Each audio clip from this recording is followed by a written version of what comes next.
So, Boeing, a giant in the aviation world, is in serious trouble. From deadly crashes to failed spacecraft, Boeing's problems have stacked up like a nightmare. Now, Kelly Ortberg, an outsider to Boeing's usual leadership circle, is stepping in to take control of a company that's falling apart. But can one person really save Boeing from an unstoppable collapse? Or are we witnessing the final days of a once great American icon? Let's start with one of Boeing's recent very public embarrassments. In August, Boeing's Starliner spacecraft, intended to be their big play in the space industry, hit a major snag. 5 out of 28 thrusters failed, and astronauts who were supposed to have a brief stay on the ISS are now stuck longer than planned. That's right, Boeing's spacecraft malfunctioned, and now we're talking about astronauts possibly needing a ride home on SpaceX's Crew Dragon instead. NASA says the astronauts are safe, but that doesn't change the fact that Boeing's Starliner is, well, kind of a mess. This isn't just a one-off problem either, it's part of a bigger pattern of failures. Every time Boeing slips up, its competitors, especially SpaceX, are more than happy to swoop in and take the lead. Boeing once dominated the aerospace industry, but now, with each new failure, it feels like they're falling further and further behind. So the big question is, can Boeing bounce back from this? Or are they just digging a deeper hole? Just when you thought things couldn't get worse, along comes another disaster for Boeing.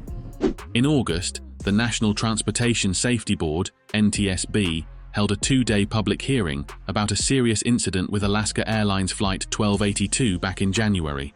This wasn't just about a technical issue, it was about Boeing's safety culture, or lack thereof. What happened? A door plug blowout nearly turned into a deadly accident. But the real bombshell here wasn't just the faulty equipment, it was how Boeing's entire corporate culture is contributing to these kinds of problems. Quick fixes over long-term solutions, ignoring safety concerns. Yep, all of that came up in the hearing. Former Boeing employees didn't hold back, describing a corporate environment where safety just isn't the priority anymore.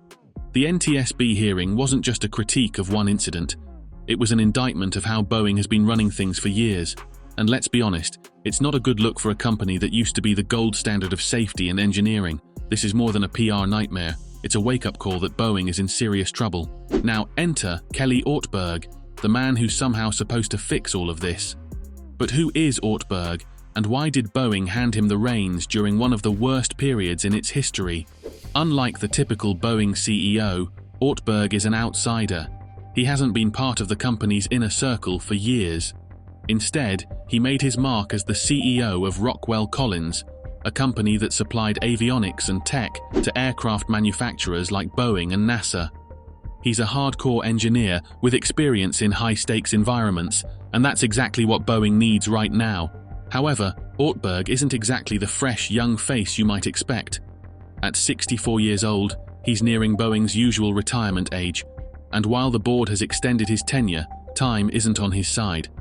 Boeing's problems aren't just technical, they're cultural, rooted in decades of corporate mismanagement. So, while Ortberg might have the technical know-how, can he fix a company with deep-seated issues that go far beyond what's happening on the production floor? We're about to find out. Let's rewind for a second. Boeing didn't end up here overnight. The company's downward spiral has been 2 decades in the making, and a lot of it goes back to a pivotal moment in 1997 when Boeing merged with McDonnell Douglas. That merger marked a major shift in the company's priorities. Boeing went from being an innovation-driven engineering powerhouse to a company focused on corporate profits and cutting costs. And we've all seen how that worked out. The 737 MAX disasters were just one very tragic example of how Boeing's focus on speed and cost-cutting overtook its commitment to safety. Since then, the hits have kept coming. Production delays for both the 737 and 787 programs frustrated customers and missed deadlines. Meanwhile, Airbus has been quietly widening the gap, becoming the leader in both production and technology. Kelly Ortberg is inheriting a company that's been bogged down by decades of poor decisions. Turning Boeing around isn't just about solving today's problems, it's about rebuilding a company whose identity has been compromised. And with Airbus so far ahead, it's a race against the clock. Now, while the long-term cultural shift is critical, Ortberg has some immediate fires to put out. Let's talk about Boeing's bread and butter, the 737. Once a reliable moneymaker, the 737 program is in shambles. Boeing was supposed to be producing 38 planes per month, but right now they're lucky to crank out 20, and sometimes the numbers are as low as 8. It's the same story with the 787 Dreamliner. Production delays are driving customers crazy, and if that wasn't enough, Boeing is currently locked in some pretty intense labor negotiations with the Machinists Union, which represents 32,000 employees. The union wants a 40% wage increase, the elimination of mandatory overtime, and more involvement in Boeing's safety processes. A strike at this point would be a disaster, potentially grinding production to a halt just when Boeing can least afford it.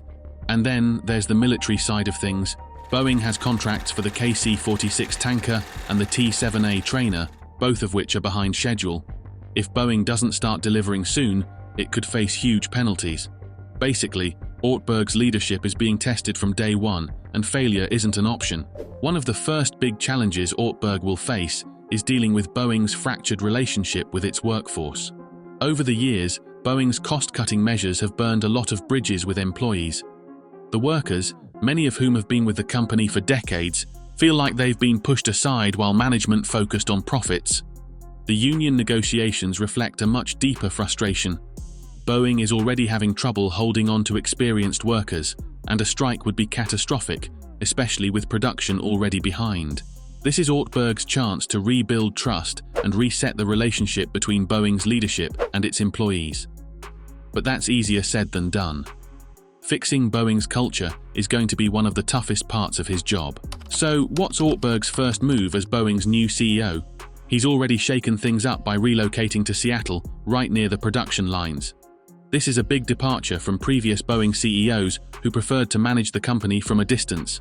Ortberg's decision to stay close to where the action happens signals that he's serious about tackling Boeing's production and safety issues head-on.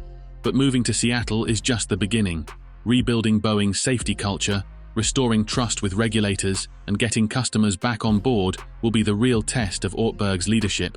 He has the technical background to do it, but Boeing's problems run deep and they won't be solved overnight. The clock is ticking and everyone is watching. Boeing's future now rests in Kelly Ortberg's hands.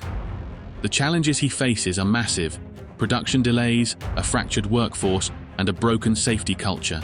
Boeing is at a crossroads, and whether it rises from the ashes or continues to spiral downward will depend on the decisions Ortberg makes in the coming months. Boeing can't afford any more mistakes. If you want to follow Boeing's journey and see how this story unfolds, make sure to subscribe now. We'll keep you updated as Boeing fights to regain its place in the aerospace industry.